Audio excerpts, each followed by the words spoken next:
जगदम्बार्पणमस्तु। अम्बा प्रीयतान्नमः।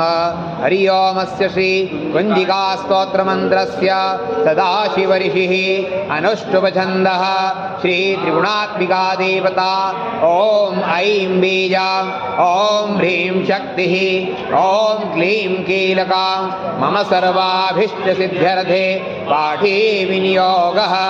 श्रीशिव उवाच शृणुदेवि प्रवक्ष्यामि कुञ्जिकास्तोत्रमुत्तमा येन मन्त्रप्रभावेण चण्डीजापः शुभो भवेत्। न कवचं नार्गलास्तोत्रं कीलकं न रहस्यकं न सूक्तं नापि ध्यानं च न न्यासो न च प्रार्थना। कुञ्जिकापाठमात्रेण दुर्गापाठफलं लभेत्।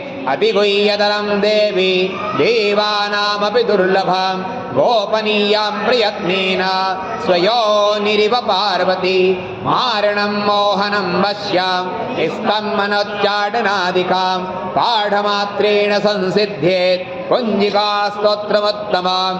ॐ ऐं ह्रीं क्लीं चामुण्डायै विद्ये ॐ ग्लौं हौं क्लीं जौं सः ज्वाले ज्वाले ज्वल ज्वल प्रज्वल प्रज्वल। ऐं ह्रीं क्लीं चामुण्डायै विद्ये ज्वालहं सं लं झं भट् स्वाहा। नमस्ते रुद्ररूपिण्यै नमस्ते मधुमर्दिनी नमः कैडवहारिण्यै नमस्ते महिषार्दिनी नमस्ते शुम्भहन्त्रै च निशुम्भासुरघातिनी। जागृतं हि महादेवी जपं सिद्धं कुरुष्व मे। ऐङ्कारी सृष्टिरूपायै ह्रीङ्कारी प्रतिपालिका क्लीङ्कारी कामरूपिण्यै बीजरूपे नमोऽस्तु ते। चामुण्डा चण्डघाती च यैकारी वरदायिनी विच्चे चाभयदानित्या नमस्ते मन्त्ररूपिणी।